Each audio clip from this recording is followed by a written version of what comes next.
আসসালামু আলাইকুম। আশা করি সবাই ভালো আছেন, কাছে এবং দূরে, দেশ ও দেশের বাহিরে যে যেখান থেকে আমার ভিডিওটি দেখবেন বা দেখছেন, সবাইকে আমার পক্ষ থেকে অনেক অনেক ভালোবাসা ও অনেক অভিনন্দন। আশা করি সবাই আমার ভিডিওটি ফুল ওয়াচ করবেন ইনশাআল্লাহ। আপনাদের সামনে ছোট একটা ভিডিও উপস্থাপন করছি। আসলে এই ভিডিওটা হচ্ছে আমার মা যখন এসেছিল তখনকার ভিডিও। তো এতদিন দিতে পারিনি, তো আস্তে আস্তে করে এখন একটা একটা করে দিচ্ছি আর কি। তো আমি ভিডিওটা স্টার্ট করেছি দুপুর থেকে, এই যে সালাদ মাখা দিয়ে শুরু করলাম। তো দেখতেই থাকুন ভিডিওটি।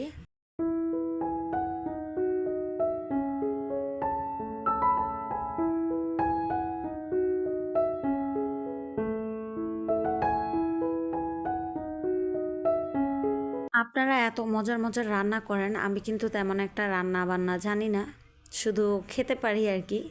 ওই কোনো রকম ইউটিউব থেকে শিখে শিখে মাঝে মধ্যে একটু ট্রাই করি। তো আমার সালাদ মাখা হয়ে গেছে, এখন আমি সালাদটাকে একটু পরিবেশন করতে চেয়েছিলাম।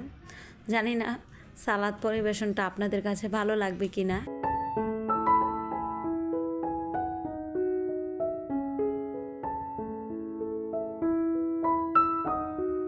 তো এই যে আমার সালাদ রেডি করা হয়ে গেছে। আর আমি কিন্তু অফ ক্যামেরায় বিরিয়ানিও রান্না করছি, তবে আমার বিরিয়ানির চালটা ভালো করে একটু ফুটেনি, কারণ পানি কম পড়ছিল সেজন্য। তো যাই হোক, কি আর করার, যেমনই হয়েছে দুপুরের খাবারটা তো খেতে হবে। এই জন্যই বললাম আমি আপনাদের মতো অত ভালো একটা খাবার রান্না করতে পারি না। তো যাই হোক, যেমনই হয়েছে, তো আর আমি অন্য মানুষকে খাওয়াবো না, খেলে আমার মা আর আমার ভাই খাবে আর আমার হাজব্যান্ড। তো যেমনই হোক তারা মানিয়ে নিবে।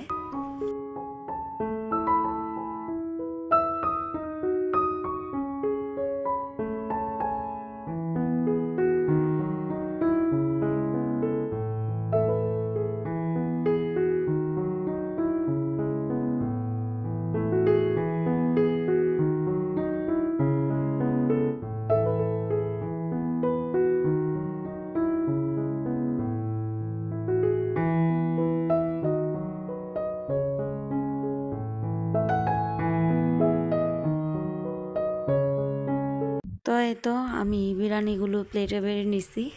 তো এই হচ্ছে আমার বিরিয়ানি। কমেন্ট করে জানাবেন আমার বিরিয়ানিটা আপনাদের কাছে কেমন লাগলো। আর এই তো দুপুরে খাওয়া দাওয়ার পরে আর কোনো ভিডিও করিনি। অনেক দিন পর যেহেতু মাকে কাছে পেয়েছি, মা মেয়ে দুজনে একটু গল্প করলাম। তো এখন আমার হাজব্যান্ড দোকানে চলে যাবে, তো আমার মা ফল নিয়ে এসেছিল আসার সময়, আরও কিছু জিনিস নিয়ে আসছে, সেগুলোও শেয়ার করব। তো দেখতেই থাকুন।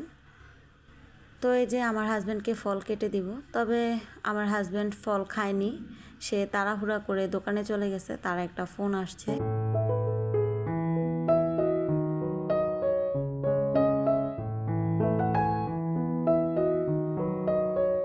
আপনাদের সাথে একটা কষ্টের কথা শেয়ার করি। অনেক কষ্ট করে ফ্যান বন্ধ করে দরজা জানলা সব কিছু অফ করে আপনাদের সাথে ভয়েস দিতে চেয়েছিলাম, মানে কোনো শব্দ ছাড়া।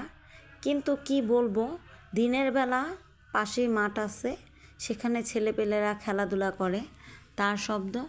আর এই যে রাতের বেলা আমি কিন্তু দরজা জানলা সব কিছু লাগিয়ে রাখছি, কিন্তু পাশের ফ্ল্যাটের, মানে পাশের বাড়ির ফ্ল্যাটে হাজব্যান্ড ওয়াইফ দুজন এত জোরে জোরে কথা বলতেছে, কি বলবো। অনেক কষ্ট করে ভয়েসটা দিলাম। তো আমি আশা করব আপনারা সবাই আমার ভিডিওটি একটু ফুল ওয়াচ করবেন, এবং যারা লাইক দিতে ভুলে যান প্লিজ মনে করে একটি লাইক দিয়ে দিবেন। তো এই যে আম আর পেয়ারা কেটে নিছি, লবণ মরিচ নিয়ে নিতেছি যাতে করে পেয়ারা দিয়ে মজা করে খেতে পারি আর কি।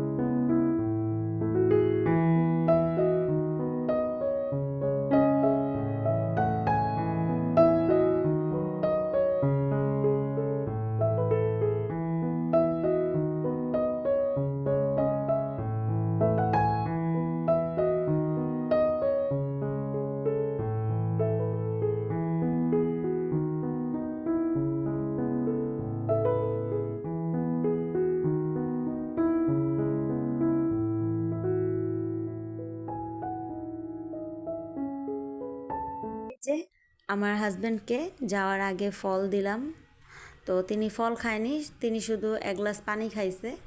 তো এই যে পানি খেয়ে চলে গেছে। আর এদিকে আমার ছেলে তো অস্থির, সে কখন আম খাবে, তো তাকেও দিয়ে দিলাম কাঁটা চামচ। তো সে আম খাইতেছে, এদিকে আমি পেয়ারা খাইতেছি। তারা হয়তো বলবেন এখানে আমার মা আর আমার ভাই কোথায়? আসলে আমার মা আমার ছেলের পেছনে বসে আছে আর আমার ভাই পাশেই দাঁড়িয়ে আছে। তো আমি ভিডিও করতেছি দেখে তারা সামনে আসতেছে না, তো আমি আর তাদেরকে সামনে আনলাম না।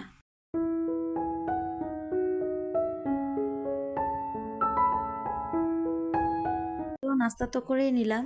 আর এই যে আমার মা আসার সময় আমার ছেলেদের জন্য চিপস, চকলেট, তারপর বিস্কিট, আর আমার জন্য আমি যা পছন্দ করি তা নিয়ে আসছে, মানে এই যে সিঙ্গারা, আর এই যে এটার নাম কি আমি জানি না, এগুলো নিয়ে আসছে। আর নিয়ে আসছে জিরা সেমাই। তো এই ছিল আমার ভিডিও।